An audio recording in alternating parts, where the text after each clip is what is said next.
Hello and welcome to the Jim Huss Marketing Podcast, where I, Jim Huss, the greatest marketing and PR specialist in the world, will take you through the stories of working with some of my most famous clients. Over this series, you're going to hear some of the greatest success stories in the history of marketing and PR, and you're also going to hear about the failures and mishaps of my clients that willingly and negligently refused to take my advice. Don't worry, if you're wondering, I still took their money, but they chose not to take my advice. In this inaugural episode, I'm going to be talking about my work with none other than Mr. Captain America himself, Steve Rogers. My introduction to Steve Rogers came about one night. I was having a relaxing evening eating a succulent Chinese dinner and playing Kung Pao chicken, and then I got a call from Nick Fury. Well, wait, I used chopsticks with the same hand I played tug of war. So I was romancing the bone, and then I ate dinner, and then I got a call from Nick Fury. No. I don't like eating with sticky hands, so it doesn't make sense for me to flog the dolphin before I eat. But I was eating dinner and then got a call from Nick Fury. So yeah, definitely ate the succulent Chinese dinner and then went cruising for an oozing and got a call from Nick Fury. But then again, it really doesn't matter when I went on the date with Rosie Palm and her 5 sisters, because I didn't get the call from Nick until I was being kicked out of the Siam Cafe. But nonetheless, I got the call from Nick Fury. And Nick is one of those guys who's really obnoxious to talk with on the phone. He just has to say what he has to say, regardless of the context of it. Phone rings, I pick up, and I say, "Hey, Nick, how are you doing?" He goes, "Hey, this is Nick Fury." I'm like, "Yes, Nick. I know you're Nick Fury." I said, "Hey, Nick." And he goes, "I need your help with something." And of course, I go, "Yes, Nick, that is the whole basis of our relationship. You need something and I help you out. So what can I do for you?" And he just goes, "I have this with a soft A who keeps calling me with a hard R, and I need you to help me out."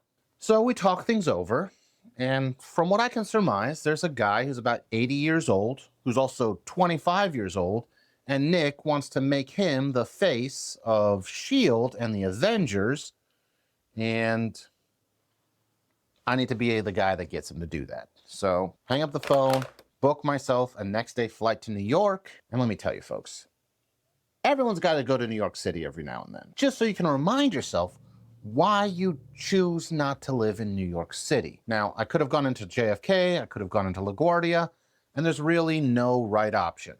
I am not a superstitious man, but flying into an airport, a place of transportation, named after somebody who was president, founded NASA, ended the Cuban Missile Crisis, is still most famous for a traffic incident. I figured, you know what, maybe not use that as my goal for transportation and like flying to LaGuardia. Now, LaGuardia, best case scenario, smells like piss. Worst case scenario, smells like a lot of piss. But nonetheless, flight lands in LaGuardia, and I go out and I get myself a ride to S.H.I.E.L.D. Tower. And this taxi ride, for lack of a better term, smelled horrible. And before any of you bigots get it in your head, the driver was white. Get fucking woke, because white people can smell like shit too. So the drive, I don't know how long it is. It's really tough to gauge distance in New York City, but it was 10 to 15 dry heaves from LaGuardia to S.H.I.E.L.D. Tower. So I get out, about to head in the building, and I see that there's a hot dog cart outside. I don't know much about Steve at the moment, except for the fact that he's 80 years old and 25 years old, give or take, at the same time. No matter what age you are, you probably like hot dogs. So I grab myself 4 hot dogs and I head inside to go and meet Steve. I'm just one of those guys that likes to get down to business, and I walk in, shake hands, say, "Hi, I'm Jim. I'm here to help you improve your image." He says, "Hi, I'm Steve." I offer him some hot dogs, and he says, "Are those Nathan's?" I'm like, "Yeah, they're Nathan's."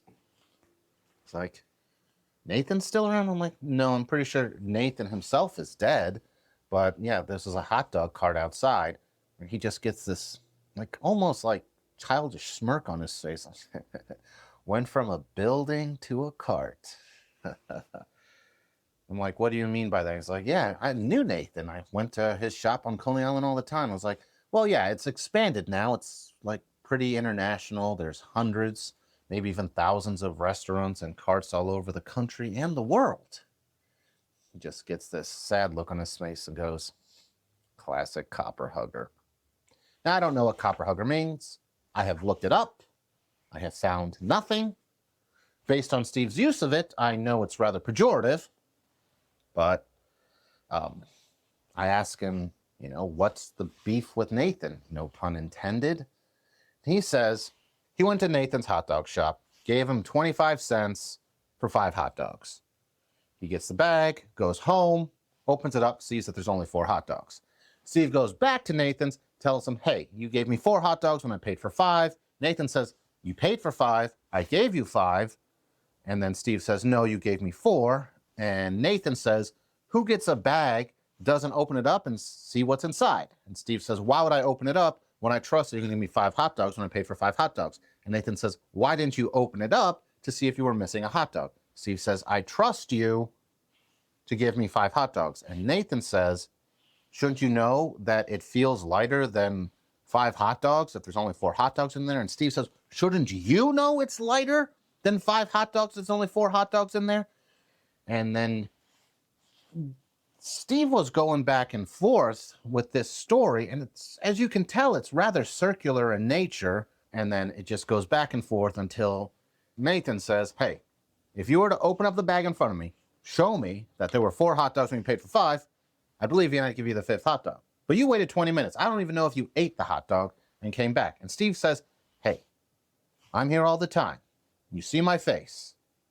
You know I'm not going to lie to you over a hot dog. And Nathan says, I bet you might lie to me over a hot dog because people lie to me about hot dogs all the time. Once again, a little bit of a circular back and forth. It's just like, it was, I did not know this man. I think that's the part I need you all to realize. Like, I did not know this man, and he is just going off on hot dogtism about one hot dog from 80 plus years ago that he got shafted on. I get in his mind it's only 2 or 3 years, but it is just one hot dog. Like, I get it. It's fine to avoid kosher hot dogs in general. Like, you need a little pork in your hot dog. Like, if I only had kosher hot dogs to eat, I'd want to bomb a school in Gaza too. But man, Steve is going really intense, which might I add, was someone he just met. And I'm just cut him off. I'm like, we're done talking about hot dogs. I need to ask you, what is it that you have against Nick Fury? And Steve says that he's... And I say, okay, we don't really use that language anymore. What is it that you have against Nick Fury? And he goes, it's nothing personal. He's just... I politely remind him that that word is offensive. It was never right to use it, but definitely less right to use it now. And I ask him, what do you have against Nick Fury? And he says, he's a... And I'm just... So I go, okay, so you dislike him because he's black? Steve goes, no. I dislike him because he's not white. Now, having only known the guy for maybe 15, 20 minutes at this point, I do not like that this was the part of the conversation that really made him open up. But he just became more and more relaxed as he listed off all the groups of people he did not like. Japanese, Chinese, Mexicans, Indians with cows, Indians with eagles, Italians. Dare I say it was almost beautiful watching this symbol of America expressing so much love while listing off all the different types of people he hated. I was like, Steve, it's 2012. We have a black president. And he goes, whoa, we have a black president? And his jaw just dropped, and he goes, the president of these glorious 48 United States is a full-blooded yogurt spooner? Don't go worry. We're going to get back to what a yogurt spooner is in a sec. But I let him know right away. I was like, well, actually, it's 50 states, and it's not really fair to say he's a full-blooded yogurt spooner, whatever that is, because he's only half black. But still, we have a black president, and your boss is black. So we kind of need you to change the way you think. And so I kind of just let him know, I was like, Steve, racism, or whatever you call it from your era, doesn't exist now. Like me, I actually pay extra for my kid's daycare to have a guaranteed black kid in the class. Like, yeah, there's a bunch of halves. You know, there's no real quota on the Asians or the South Americans, but definitely guaranteed one black. Like, people are paying extra for this stuff nowadays. Like, racism is not a thing anymore. In fact, it's the opposite of racism. Now, circling back, a yogurt spooner, it turns out, is that back in Steve's era, yogurt was a little softer, smoother, more liquidy, and it would not be uncommon for someone to consume it in a beverage-like manner in a cup or a bowl and literally just slurp it up. For a Caucasian person, not much of an issue, but for people of darker skin, to avoid a very noticeable milk mustache, or yogurt mustache in this case, would use spoons to get it in their mouth. Yeah, so I think it's pejorative. I really can't tell, because also it's just a matter of just makes sense. You have less of a mess if you use a spoon. So this probably isn't the time to really go into the philosophies of whether or not it's okay to call someone a yogurt spooner, especially since everyone uses spoons with yogurt nowadays. But back to the point. Steve was just in shock. He's like, my boss is black. My boss's boss is black. This is not the world I know. It's a different world to you, Steve, and I'm just here to get you up to modern times, you know? It can take a day, take a week, take a month. It's here to get you up to speed so you can be the face of S.H.I.E.L.D. And I realize we're not making much progress just chastising this man for just being a product of his culture and his time in history. So just try and get to know him on a more personal level. I start asking him about his family, you know? It turns out his dad was actually, and this is kind of where Steve and I kind of connected, is his dad also did some marketing and PR work in his era. Like the state motto of New Jersey, "Who you calling gay, you fucking faggot," was created by Steve's dad. Steve's dad went through a whole bunch of different options, and after some focus groups and things of that nature, "Who you calling gay, you fucking faggot," became the state motto of New Jersey. And we still have that to this day. So, you know, these little pieces of history keep pulling themselves forward. And you know what? Steve's proof of that. And, you know, and then we started talking about Steve's mom, and this was kind of tough and painful to listen to. But she was just coming home from the dry goods store one day, and about maybe 100 yards down the sidewalk, there was a black man. And as women of her age would do, she decided it was very dangerous and risky to cross paths with him, so she decided to cross the street, as one would do. And as she crosses the street, starts walking down the sidewalk, she sees that there's another black gentleman, maybe 100 yards or so in front of her, and not wanting to risk crossing paths with him, she makes the logical decision to just jump headfirst into traffic. It was a rather brutal accident. Cars were made out of metal, so the car was fine. Steve's mom, not so much. Car just kind of went right over her stomach, her diaphragm, this under the ribs, above the cooch part of the body. So it was not a fast death. Actually, multiple weeks she just languished in pain from a classic case of racism and just internal bleeding. Some days looked better than others, but she eventually just passed away from her injuries. Now, you all know this story, as Steve's mother got sick and died, and that is true, she did, because I'm the one that said she got sick and died, because saying the symbol of America is the son of a woman scared of black people just doesn't sell as much as people think it does. So there you go. And, you know, I just started digging into his past. And then so I started asking him about his childhood. Talks about his friend Bucky Barnes, who he served with in Europe. We don't know if he's missing in action, killed in action. Well, he's probably dead now. You know, we were pretty sure he was dead. but we didn't know if he was killed in action, was a prisoner of war, went AWOL. But yeah, Bucky Barnes, don't really know at the time, at least, what happened to him.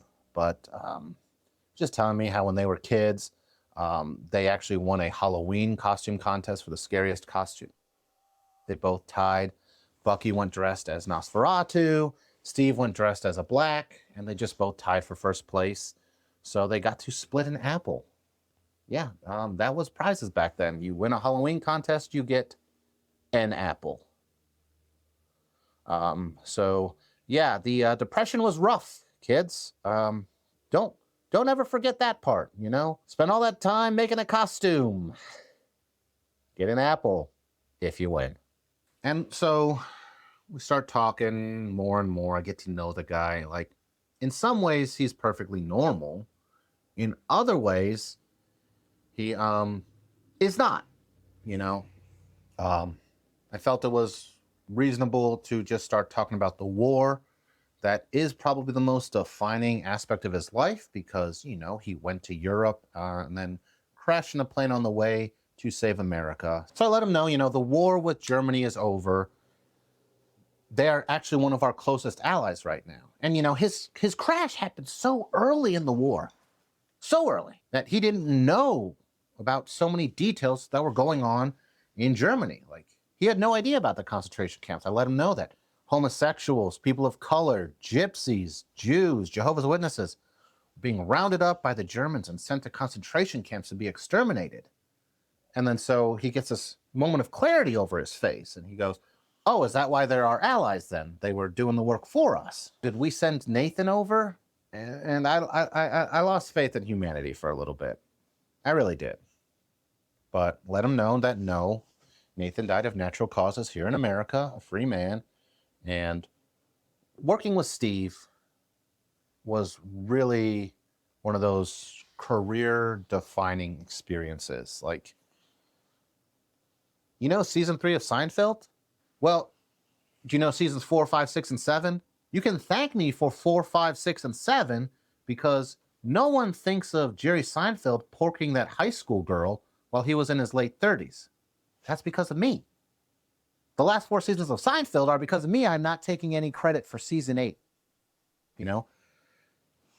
You have to go to page 36 of Google to find anything about the time Optimus Prime mounted that UPS truck at a truck stop. That's because of me. Winnie the Pooh is an icon because of me. Like, I make problems go away, and for the first time in my career, I thought this might be too big of a job for me.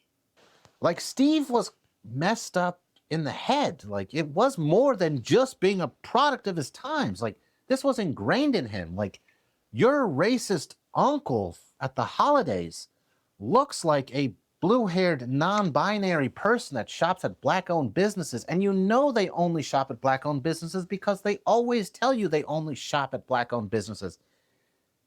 Like, that's the type of person Steve was. He made your racist uncle look almost liberal. Very liberal. Like, Steve was tough. Steve was tough. But, you know, we started getting some progress. The day was coming to an end. And I just, you know, shake hands, let him know I'll be back tomorrow. I tell the lady in the hallway that takes care of Steve's meals and entertainment that she should just get him season 3 of The Cosby Show on DVD, play it on repeat. That's the best season of The Cosby Show because that's when the show kind of starts getting in its own, you know, kind of gets its flow, and it has the least episodes of Elvin in it. So you really can't go wrong with season 3. Oh yeah, so day 2 rolls around. Obviously did not get much progress on day 1, but I got a sense for the man. Racism was a big issue, homophobia, anti-Semitism, all pretty tough. Realized maybe we shouldn't start with that on day 2. So just kind of ask him about his love life. As a shock to no one, he was a lifelong virgin. Really kept that dick dry.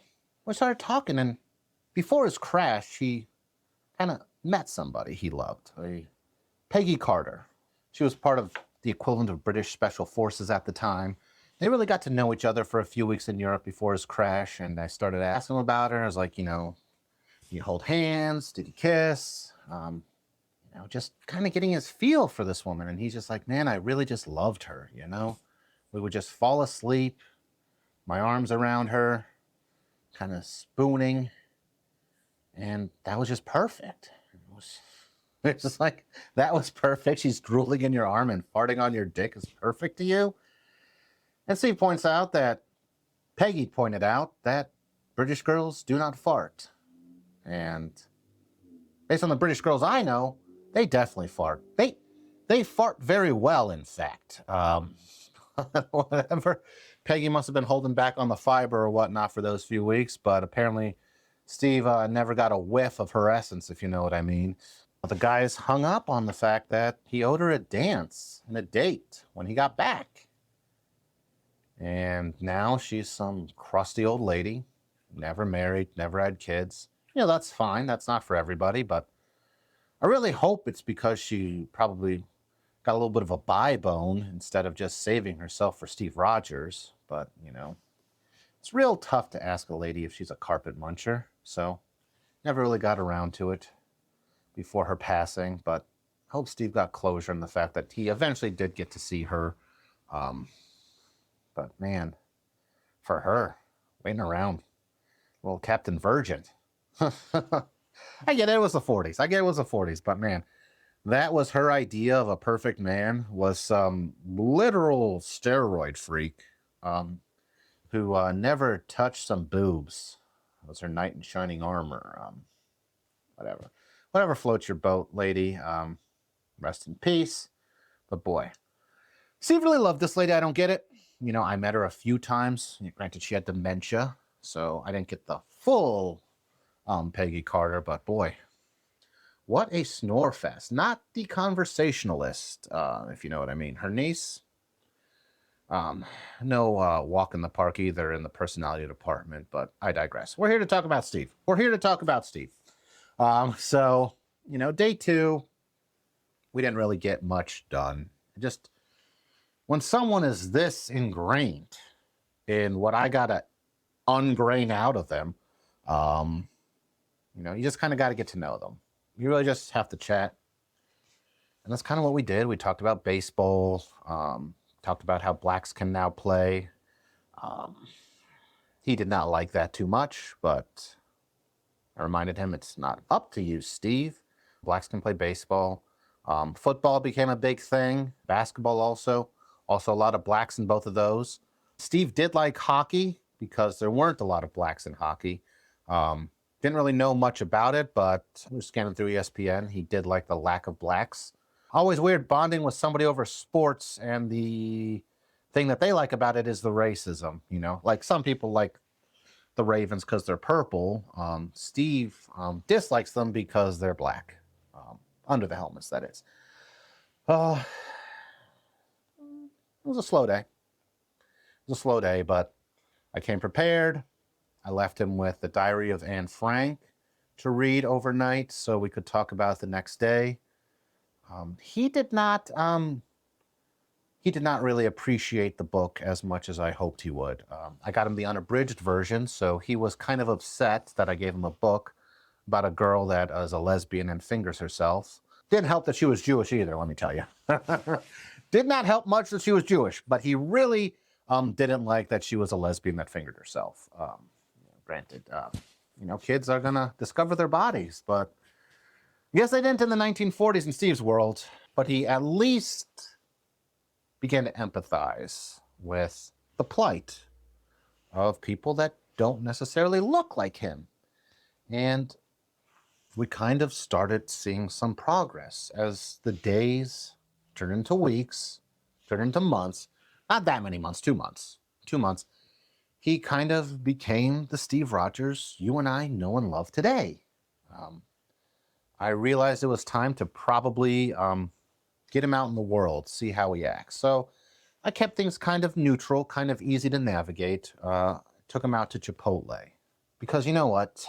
Everybody likes cheese, meat, and bread. So we go. He orders just a standard chicken burrito. Gets to the guac. Doesn't know what guac is. I point out, it's just mashed up avocados with some spices.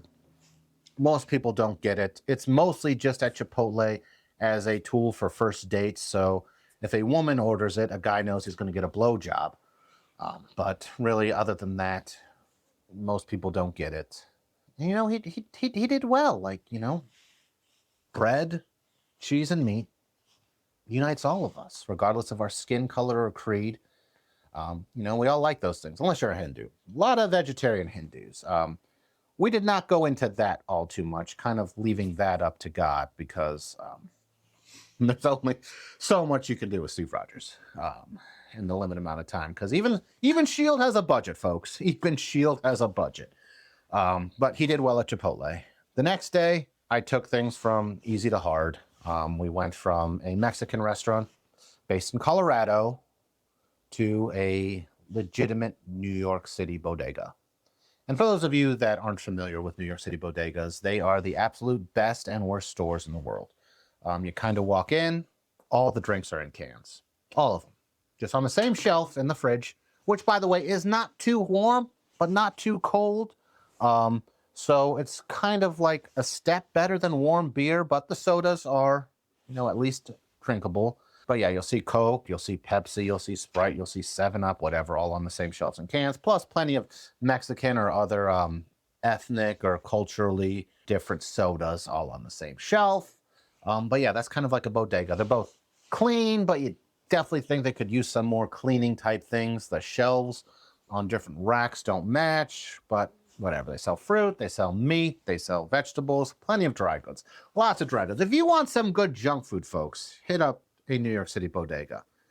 But, you know, this is a great way for Steve to kind of get to interact with people that are different than him. Because there's one thing about bodegas, they're staffed, not like crowded, but like you have the cashier, you have the guy stocking the shelves who never talks.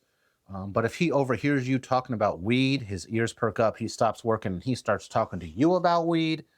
Like, you know, it's the perfect place to kind of meet somebody. And, you know, I was having like some allergies that day, so I needed to get like some Claritin anyway, because my eyes were just irritated. So we go to the bodega. Steve gets some sodas, because, you know, Coke, turns out, does not taste the same as it did back then. So he wants to try it out for himself. And, you know, we're checking out, and I'm just rubbing my eyes. And the cashier is asking me, "Are you Chinese?" And I say, "No." And he said, "Then what's wrong with your eyes?"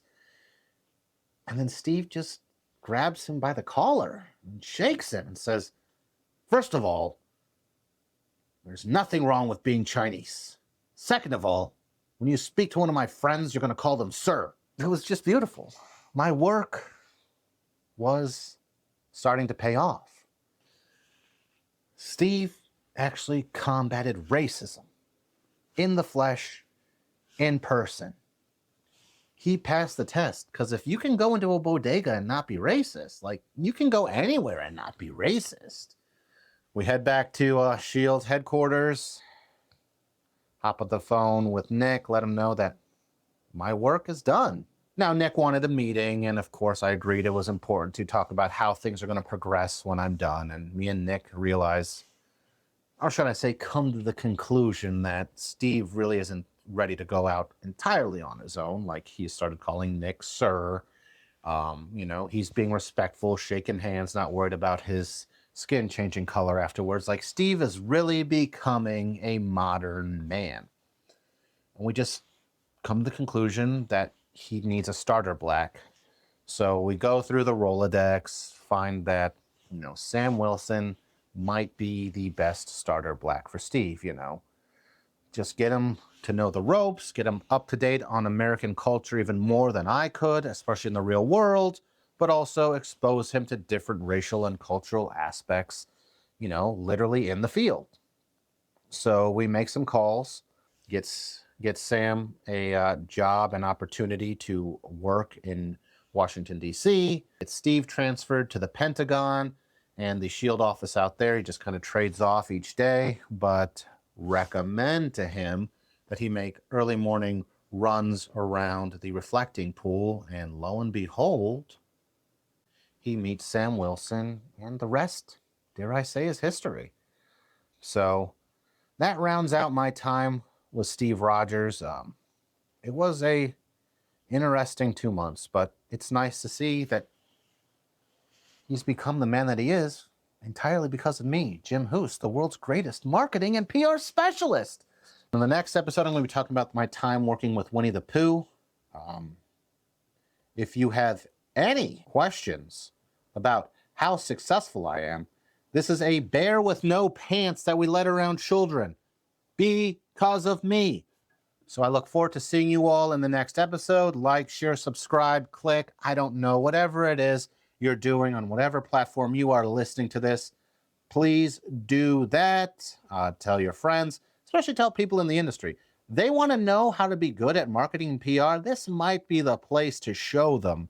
So, whatever. Thank you so much for listening. Thank you so much for watching. And I look forward to seeing you as I talk about my time with Winnie the Pooh in the next episode. I'm Jim Huss. I'll see you later.